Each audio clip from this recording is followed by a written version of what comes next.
Good evening. This is Akashvani Kohima. I'm Jonas Yantan with Evening News. The headlines. Nagaland Legislative Assembly to conduct election of Deputy Speaker on 26th February. Nagaland Police announces immediate cash reward to persons who gives information on ShanFlower drug being transported into the state. Nagaland Indigenous Peoples Forum opposes scrapping of free movement regime. An Indian space research organization successfully launches GSLV F14 carrying INSAT 3DS, a weather monitoring satellite. Now the news in detail. Nagaland Legislative Assembly will conduct the election of Deputy Speaker on 26th February. A memorandum issued today by Secretary in Charge NLA, Kohima Rio stated that under Rule 8.1, Rules of Procedure and Conduct of Business in the Nagaland Legislative Assembly, the Speaker of the Nagaland Legislative Assembly has scheduled 26th of this month as the date for holding the election of the Deputy Speaker by the members of the Nagaland Legislative Assembly. The Secretary in Charge informed that the date for filing nominational papers will take place on 19th and 20th February from 11 a.m. to 3 p.m., scrutiny on 22nd from 11 a.m. onwards, while withdrawal of candidature will take place on 23rd February from 12 p.m. to 3 p.m. Nagaland Police has announced an immediate cash reward of 1,000 rupees to any person who gives information on ShanFlower drug being transported or trafficked into the state. Taking to social media platform X, the police said 1,000 rupees per soap case will be given to the informer while assuring that the identity of the informers will be kept secret. Informers can contact Deputy SP Jumugidima at 600-9308-059, Deputy SP Newland at 600-9308-051, SP Shamato at 600-930-8052, SP Peck at 600-9308-160, SP Longling at 600-9308-171 and SP Noklak at 600-9308-178, SP Mon at 600-9308-134 and SP Walker at 600-930-8203, among others. Nagaland Indigenous Peoples Forum (NIPF) has opposed the scrapping of the Free Movement Regime (FMR) and the proposed border fencing along India-Myanmar boundary. The forum, in a representation addressed to the Prime Minister of India, stated that a sudden decision to end the Free Movement Regime and construct border fencing across the Indo-Myanmar international boundary is a big disappointment. The decision to do away with the FMR and erect border fencing is impractical and dehumanizing to the communities living on both sides of the border. Such an approach may only diminish the prospects for peace and well-being in the restive region, it stated. The forum appealed to explore other measures to address the present concerns of the indigenous people to consolidate the efforts towards building peace and unity that is so vital for all-round development in this sensitive border region. The forum also constituted a core committee comprising members from 4 northeastern states during a symposium held on India-Myanmar border issue on Friday in Dimapur. The Indian Space Research Organization successfully launched GSLV F14 carrying INSAT 3DS from the second launch pad at the Satish Dhawan Space Center, Sriharikota, this evening.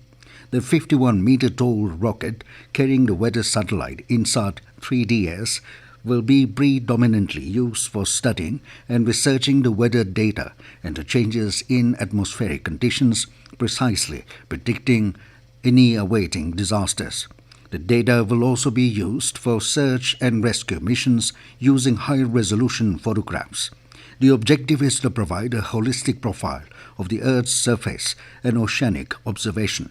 The data relay transponder will receive hydrological and oceanographic data for multi-user automatic weather stations.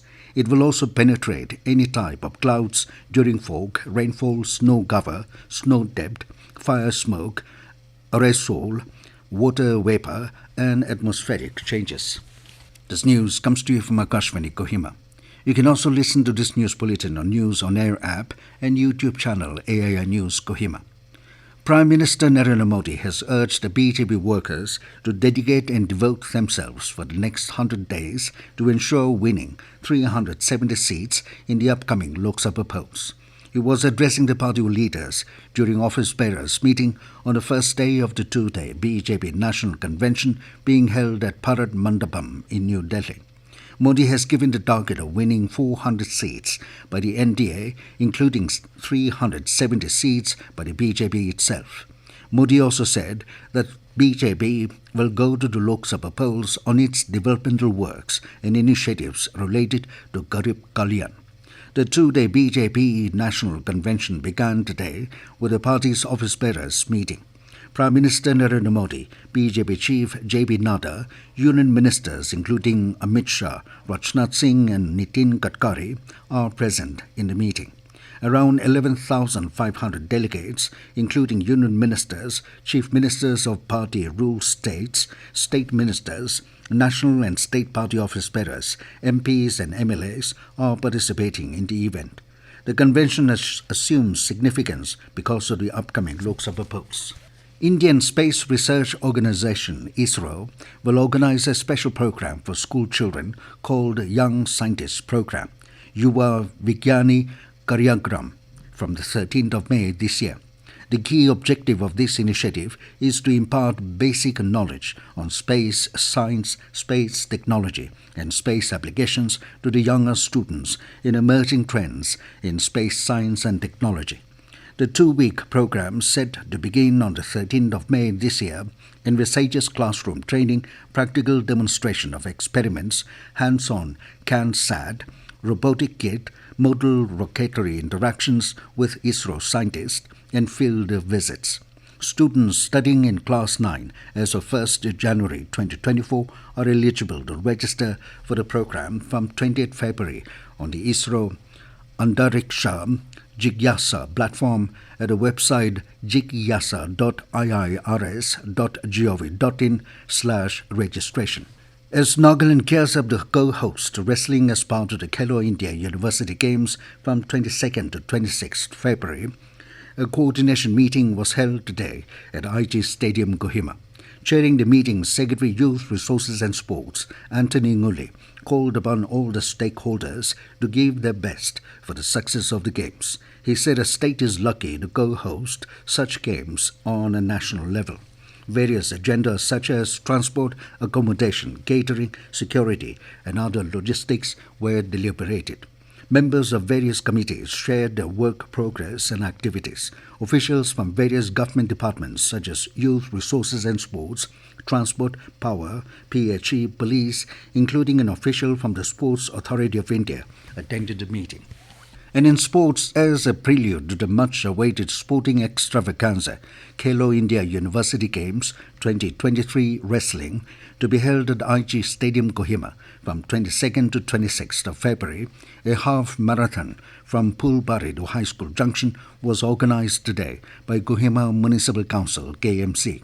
A total of 31 marathoners from Don Bosco College, Mount Olive College, Kohima College, Youth Resources and Sports Department, and KMC took part in the marathon.